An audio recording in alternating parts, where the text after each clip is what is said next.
tem algum de grêmio não tá tem reunião com DEMP caba, pero den experiência que nós tem até agora, a reunião não tá informativa solamente, que nós tá receber e nos membros não tá receber informação, pero não tá tem nenhuma oportunidade para mira que não tá de acordo com qualquer cambio que nós está propondo. Então, se nós nenhuma experiência ainda,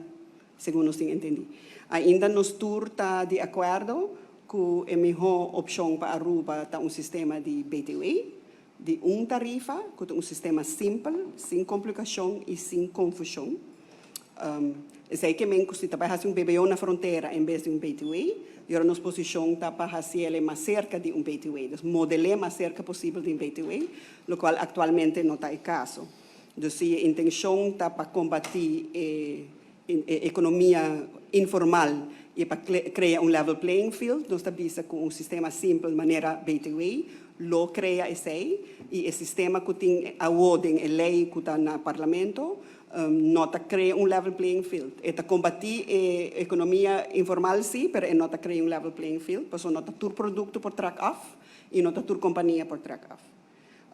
Uma preocupação grande de nós está que o governo está pensando solamente arriba no presupuesto, arriba paga deve, e que não está mira o efeito arriba término largo que ele tem arriba economia, arriba é participante no comércio da economia, e agora é que o preço está por risa. Então, agora está apresentar uma lei e está vista que o preço não tem mister de risa, nós não está de acordo com isso,